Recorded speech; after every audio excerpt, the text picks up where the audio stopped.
여러분 안녕하십니까? 광주 MBC 뉴스투데이 시작합니다. 먼저 오늘의 주요 뉴스입니다. 심각한 저출산의 영향으로 내년에 광주에서 초등학교에 입학하는 신입생이 10,000명도 안 될 것으로 보입니다. 화순의 한 아파트 관리사무소가 택배기사들에게 출입카드 발급 명목으로 10만 원을 요구해 갑질 논란이 일고 있습니다. AI와 로봇, 드론 등 최첨단 기술을 한 곳에서 만나볼 수 있는 광주 미래산업 엑스포가 개막돼 내일까지 계속됩니다. 광주 학생인권조례 폐지를 요구하는 주민조례 청구가 시의회 정식 안건으로 상정됩니다. 내년에 광주에서 초등학교에 입학하는 신입생이 10,000명도 안 될 것으로 보입니다. 심각한 저출산의 여파인데 내년 이후로는 초등학교 신입생이 해마다 800명 이상 줄어들 것으로 예상되면서 교육당국이 해법 찾기에 돌입했습니다. 이재원 기자가 보도합니다. 미래의 주역들이 꿈을 키워가고 있는 광주의 한 초등학교. 이 학교에 입학한 1학년 신입생은 모두 113명으로 6학년 선배들보다 56명이나 적습니다. 학생이 있어야 선생님도 있고 그다음에 이 아이들이 자라서 나라를 여러 가지로 부강하게 만드는 측면이 강한데 상당히 우려스러운 점이 그렇게 생각하고 있습니다. 인근에 위치한 다른 초등학교도 사정은 마찬가지. 대규모 아파트 단지에 둘러싸여 있지만 학생 수 급감 현상을 겪으면서 5년 만에 3분의 1 토막이 났습니다. 세계에서 가장 낮은 수준의 합계 출산율의 여파가 교육 현장에 고스란히 나타나고 있는 건데 앞으로가 더 큰 문제입니다. 내년에 초등학교에 입학할 예정인 45세 아동은 광주에서 모두 9,510명. 사상 초유의 입학생 10,000명 붕괴가 초읽기에 들어갔습니다. 그리고 2026년부터는 초등학교 신입생이 해마다 800여 명씩 줄어들어 올해 태어나는 아이들이 초등학교에 입학하는 2030년에는 신입생 수가 5,800명 선에 그칠 것으로 예상됩니다. 학생 수 급감은 교사 수급부터 학교 배치 문제까지 교육 전반에 심각한 문제를 일으킬 수 있어 교육 당국도 교육 인프라 재배치에 착수했습니다. 학교 교사, 선생님, 또 모든 학교 환경 이러한 것들이 한꺼번에 변화되어야 하기 때문에 이러한 것들 종합적으로 대책을 세워서 바로바로 이렇게 교육 현장의 쓰나미로 나타나고 있는 학력 인구 급감.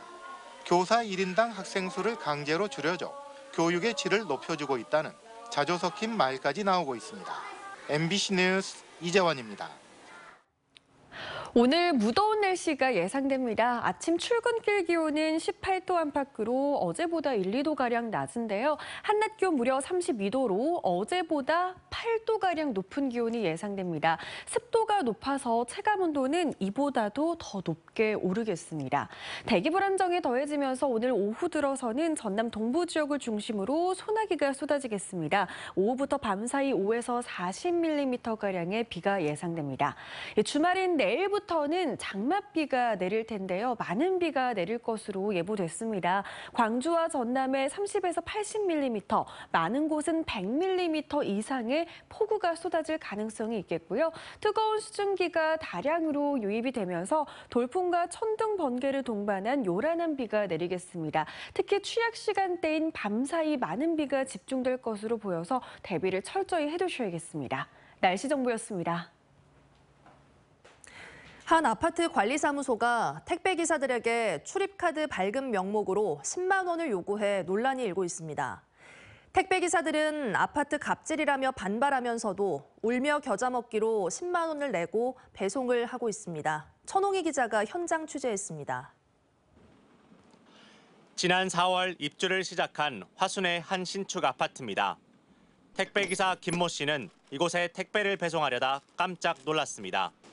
아파트 관리사무소에서 출입카드 발급 비용으로 10만 원을 내라고 했기 때문입니다. 카드 발급 비용 2만 원에 보증금 8만 원을 더한 값이었습니다.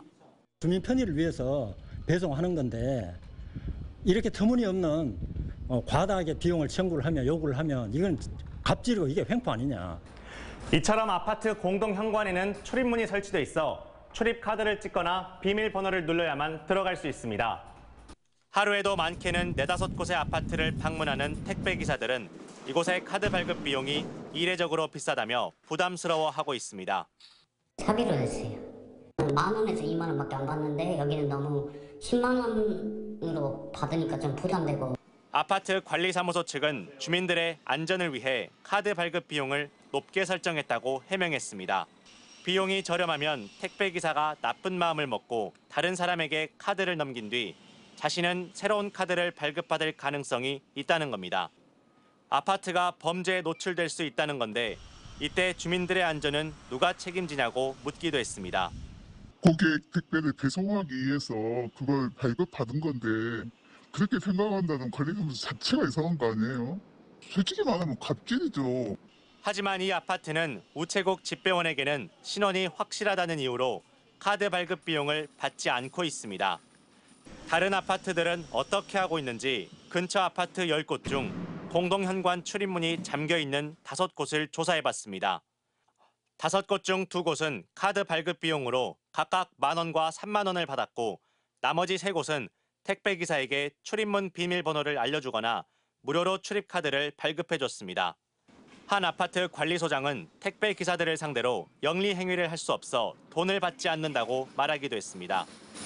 한편 화순군청은 아파트 출입카드 발급 비용에 대한 관리 감독 권한이 없어 문제에 관여하기 어렵다는 입장을 밝혔습니다. MBC 뉴스 천홍희입니다. 광주 소방안전본부 소속의 소방공무원이 술을 마신 채 차를 몰다 적발됐습니다. 경찰에 따르면 소방공무원은 그제 새벽 1시쯤 광주 서구의 한 도로에서 음주운전을 하다 경찰에 적발돼 불구속 입건됐습니다. 당시 소방공무원의 혈중 알코올 농도는 면허 정지 수준으로 전해졌습니다. 최근 성희롱 의혹이 제기된 광주 남구의회 의원이 의회 후반기 의장 후보 등록을 하면서 논란이 일고 있습니다. 광주 남구의회에 따르면 제9대 남구의회 후반기 의장 선거 경선 후보에 성희롱 의혹을 빚은 김모 의원이 등록했습니다. 김 의원은 지난달 의회 사무국 소속 여직원을 상대로 수차례 성적 수치심을 유발하는 발언을 해 윤리위원회 회부 절차를 앞두고 있습니다. 더불어민주당 광주 북구갑 지역위원회가 추대 논란이 일었던 북구의회 의장 후보를 결국 투표로 결정했습니다. 북구갑 지역구 소속 의원들은 그제 2명의 의장 경선 후보에 대한 투표를 진행해 최무송 의원을 최종 후보로 선출했습니다. 북구의회는 다음 달 3일 20명 전체 의원 투표를 거쳐 하반기 의장을 최종 확정합니다. 한편 민주당 북구갑 지역위는 하반기 의장은 선출 없이 최무송 의원을 추대한다고 공지해 논란을 일으킨 바 있습니다.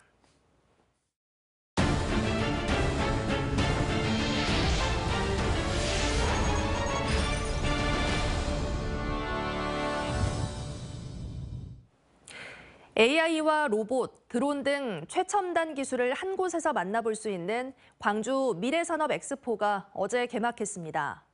엑스포에서는 로봇계와 주차 로봇 등 신기술이 시민들에게 선보였고 포럼과 시민 참여 행사들도 진행돼 볼거리와 즐길거리가 다양하게 펼쳐지고 있습니다. 보도에 송정근 기자입니다. 네모나게 생긴 납작한 물체가 자동차 아래로 들어가더니 자동차 바퀴를 들어올립니다. 이후 차량을 자유자재로 회전시키고 앞과 뒤로도 움직입니다. 또 다른 전시장 한켠. 개를 닮은 노란색 로봇이 전시장 이곳저곳을 움직입니다. 카메라가 달린 고개를 위아래로 움직이며 주변을 살펴보기도 하고 쭈그려 앉기도 합니다. 현대자동차 그룹이 보유하고 있는 기술인 주차 로봇과 로봇계 스팟입니다. 부족한 주차 공간을 해소하기 위해서 완성차를 무인으로 잘 주차하는 시스템이 되겠습니다. 저희 광주 공장에서 야간에 경비 업무를 하고 있는 페트롤 스팟이 되겠습니다. 현대차가 선보인 로봇부터 자율주행으로 움직이는 물류 로봇, 음식을 튀겨주는 로봇팔, 바다에 있는 쓰레기를 탐지하는 무인기까지 첨단 기술을 가진 AI 업체와 드론 로봇 업체들이 광주 미래산업 엑스포에 참여했습니다. 국제 그린카 전시회 등 기존에 열리던 전시회 대개를 통합한 이번 엑스포는 호남권 최대 산업전으로 열리고 있습니다. 지금 보면 자동차부터서 다른 이제 뭐 제조 기술이나 로봇 팔 이런 부분들까지 이제 확대되는 걸 보니까 좀 더 그 AI에 좀 더 이제 우리가 많이 가까워졌구나. 특히 이번 미래산업 엑스포는 시민들의 볼거리뿐만 아니라 즐길 거리도 다양하게 준비됐습니다. 이렇게 드론을 직접 날려볼 수 있는 체험장이 마련돼 있는 등 전시장 곳곳에 시민들이 참여할 수 있는 공간이 만들어져 있습니다. 벤츠와 기아차 등 자동차 기업의 전기 자동차를 만나볼 수 있고 유명 과학 유튜버의 특별 강연도 열립니다. 미래기술 동향을 한눈에 살펴볼 수 있는 광주 미래산업 엑스포는 오는 29일까지 김대중 컨벤션 센터에서 열립니다. MBC 뉴스 송정근입니다. 광주 학생인권 조례 폐지를 요구하는 주민조례 청구가 시의회 정식 안건으로 상정됩니다. 광주시의회 운영위원회는 회의를 열고 일부 종교단체 등이 청구한 학생인권조례 폐지안을 수리했습니다. 운영위는 청구인 명부의 유효 서명수가 기준을 넘었고 주민조례 청구 제외 대상에도 해당하지 않는 것으로 판단했습니다. 광주시의회 의장은 30일 이내에 폐지 조례안을 발의해야 하며 상임위와 본회의에서 의결해야 합니다. 한편 광주교육시민연대 활동가 등은 회의장을 찾아 조례 폐지 반대를 촉구하는 피켓 시위를 벌이기도 했습니다. 이정선 광주시 교육감이 365 스터디룸과 24시간 진로 진학 상담 등 지난 2년의 성과를 바탕으로 남은 임기 동안 광주 교육의 토대를 마련하겠다는 청사진을 제시했습니다. 이정선 교육감은 취임 2주년을 맞아 기자회견을 열고 그동안의 성과에도 불구하고 학령 인구 감소에 따른 전반적인 학교 시스템의 변화가 필요한 시기라며 늘봄 교실과 디지털 교과서, 고교 학점제 등 새로운 숙제들을 풀어나가겠다고 밝혔습니다. 한편 이정선 교육감은 폐지 목소리가 나오고 있는 학생인권 조례에 대해서 학생과 교사 등 학교 구성원들의 인권이 조화와 상생을 이뤄야 한다는 입장을 밝혔습니다. 광양만권 47만 평 부지가 2차 전지 기회발전 특구로 지정됐습니다. 관련 산업의 활성화는 물론 광양만권 전체 산업 구조를 저탄소 중심으로 바꾸는 계기가 될 전망입니다. 최우식 기자의 보도입니다. 광양만권 세 군데 산단에 걸쳐 있는 2차 전지 기회발전 특구는 총 47만 평. 지자체별로는 광양시가 40만 평, 순천시 6만 4천 평, 여수시 6천 평이 포함됐습니다. 비수도권 지역으로의 기업 유치를 목적으로 이번에 처음으로 지정된 기회발전 특구는 규제개혁과 세제, 금융지원, 정주여건 개선 등 다양한 인센티브가 제공됩니다. 기회발전 특구에 들어오는 기업에 대해서는 소득세, 법인세가 좀 감면이 되고요.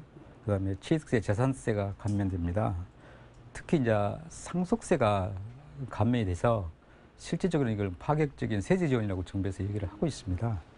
특히 상속세 감면이 가능한 것은 이번 기회발전 특구가 특정 산단이 아닌 개별 기업의 부지를 지정했기 때문입니다. 현재 2차 전지 특구에 입주 신청을 한 기업은 포스코그룹 계열사 등 모두 7곳, 총 투자 금액은 3조 9,542억 원입니다. 일시적인 배터리 분야 침체에도 불구하고 관련 기업들의 기대감은 적지 않습니다. 1조 2천억 원을 투자해서 5만 3천 톤 규모의 양극재 공장 건설을 포함해 시장 상황에 맞춰 추가 증설도 검토하고 있습니다. 이번 기회발전 특구 지정이 향후 기업 활동에 있어 많은 도움이 될 것으로 기대하고 있습니다. 광양시는 이번 특구 지정이 2차 전지 소재 전주기 밸류체인 구축에 기폭제가 될 것으로 보고 당장 내년에 있을 특구 확대 지정에 적극 대비하고 있습니다. 광양만권 지자체들은 이번 광양 2차 전지와 함께 여수 수소산업, 순천 문화 콘텐츠 특구 지정이 지역의 산업 구조 개편에도 큰 역할을 할 것으로 기대하고 있습니다. 광양만권은 사실 이제 철강하고 석유학 중심의 탄소 배출 업종이 집중되는 제조업 공업 지역입니다. 근데 이번에 이제 2차 전지 첨단 신소재 관련된 산업 유치됨으로 인해서 앞으로 저탄소 산업이 구조 개편을 촉진하는 계기가 될 것으로 기대하고 있습니다. 이번 광양만권 기회발전 특구 지정이 심각한 지방 소멸 위기에 효과적으로 대응하고 지역의 산업 생태계를 전환하는 기회가 될 수 있을지 주목됩니다. MBC 뉴스 최우식입니다. 한편 해남군의 경우 정부의 기회발전특구 2곳이 선정되면서 성장의 양날개를 장착했습니다. 해상풍력산업과 데이터센터 유치에 가속도가 붙었고 기업 유치를 통한 인구 증가 효과도 기대할 수 있게 됐습니다. 신광하 기자가 보도합니다. 정부의 기회발전특구 신규 지역 가운데 해남군이 선정된 곳은 2곳, 솔라시도 기업도시 데이터센터 조성 지역은 66만 제곱미터, 화원산단 해상풍력 배후단지 20만 제곱미터에 달합니다. 화원산단 해상풍력 배후지는 목포 신안과 신안 해상풍력 발전단지와 연계한 국내 최대 해상풍력 산업 클러스터가 들어섭니다. 항만과 배후산단 준공 예정은 오는 2027년입니다. 솔라시도 기업도시에는 데이터센터 25동 1기가와트 규모의 데이터센터 파크가 조성될 예정입니다. 솔라시도 기업도시의 에너지 공급을 위한 재생에너지 발전단지와 R200 산단도 예정돼 있습니다. 전담 법인이 설립되어서 본격적인 대규모 데이터 센터 기업 유치에 활발하게 나설 것으로 이렇게 기대하고 있습니다. 가장 문제가 된 부분은 안정적인 전력 공급. 핵심인 변전소 건설을 오는 2030년에서 5년 앞당겨 내년 하반기 추진하는 것으로 한정과도 협의가 이루어졌습니다. 그 과정에서 굉장히 힘들었습니다. 전기 부분도 어려웠습니다. 이런 어려움을 해결하고 우리 해남이 2군데나 이게 반영이 돼서 지정이 됐습니다. 정말 고맙고 감사하다고 생각합니다. 해상풍력과 데이터센터 등 재생에너지를 통해 지역의 미래 성장 방향을 설정한 해남군. 민선 8기 후반기 도약의 시기를 맞아 인구 유입과 지역경제 활성화에 기대감이 높아지고 있는 가운데 현실적인 기업 유치 방안 마련이 시급한 과제가 됐습니다. MBC 뉴스 신광하입니다. 올해 사과와 배 재배 면적이 지난해보다 줄어들어 가격에 영향을 미칠 것으로 보입니다. 통계청의 조사 결과 올해 전국의 사과 재배 면적은 3만 3천여 헥타르로 지난해보다 1.5% 줄었고 배 재배 면적은 2.2% 감소했습니다. 전남의 재배 면적 역시 사과는 3.7%, 배는 0.9% 줄어든 것으로 나타났습니다.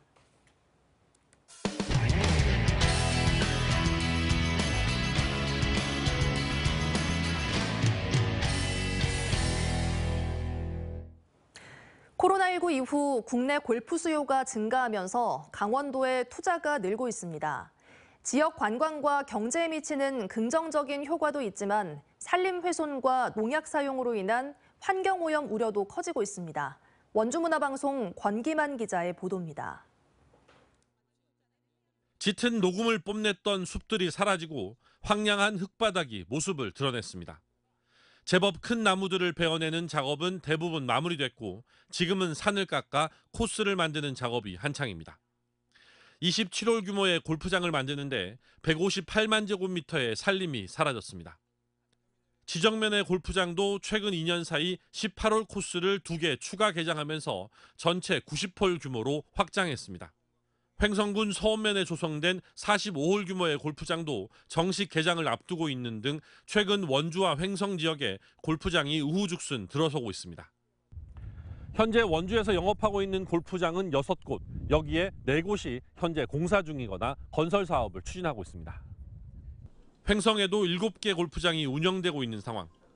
코로나19 이후 국내 골프 수요가 급증하면서 골프장도 늘고 있는데 KTX와 제2영동 고속도로 등으로 수도권 접근성이 높아진 원주와 횡성 지역에 골프장 건설이 잇따르고 있는 것으로 파악됩니다. 이번 개정은 안정적인 공급으로 골프장과 선순환을 통해 골프 산업의 경제에 이바지하는 향토 기업이 되고자 하는 경영 철학에 따라서 결정하게 되었습니다. 전국적 상황도 비슷한데 2011년 416곳에 불과했던 골프장은 10년 만에 545곳까지 늘었습니다.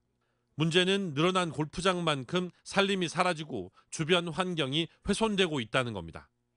18홀 규모 골프장 한 곳당 통상 100만 제곱미터 규모로 조성되는 점을 감안하면 10년 동안 130곳, 약 1억 3천만 제곱미터의 산림이 사라지고 골프장이 생긴 셈입니다. 골프장 건설로 인한 환경 훼손뿐만 아니라 농약 사용으로 인한 환경 오염도 심각합니다. 환경부에 신고된 골프장별 농약 사용 현황에 따르면 전국 550여 곳의 골프장에서 매년 200톤이 넘는 농약을 사용하고 있는데 그 양은 점차 늘어나고 있는 추세입니다. 과거처럼 고독성 농약은 사용할 수 없지만 대신 독성이 약한 농약을 더 많이 사용하고 있는 상황입니다. 정부와 골프업계가 농약 사용량을 줄이기 위한 협약을 체결하는 등 노력은 하고 있지만 최근 3년 동안 187개 골프장이 농약 과다 사용 등의 환경 오염 행위로 적발되는 등 여전히 자정 노력이 부족하다는 지적이 나옵니다. MBC 뉴스 권기만입니다. 충북 옥천에서 지역 장학금의 도움을 받으며 6자매를 교육한 부부가 보은의 뜻으로 장학금을 기탁했습니다. 받은 도움을 되돌릴 뿐이라며 외부에 알리는 것조차 부담스러워했는데요. 이런 상부상조가 지역 장학금을 살찌우고 있습니다. MBC 충북 신병관 기자입니다. 옥천 군북면에서 식당을 운영하는 김민호, 황미경 부부. 주변에서 딸 6의 부모, 딸 부잣집으로도 유명합니다.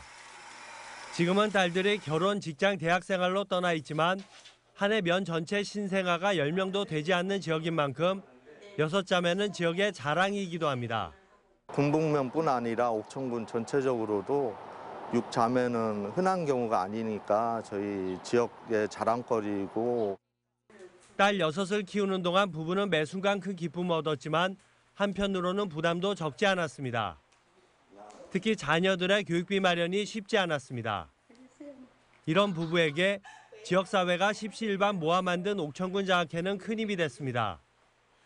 한때 경제적 어려움을 겪었던 부부는 지역 장학금에 도움을 받았고 6딸을 모두 대학까지 보낼 수 있었습니다. 부부는 고마움을 조금이나마 갚는다는 마음으로 옥천군 장학회에 장학금을 내놨습니다. 외부에 알리지 말아달라고 부탁했지만 장학회를 널리 알리자는 취지에 동의해 마음을 바꿨습니다.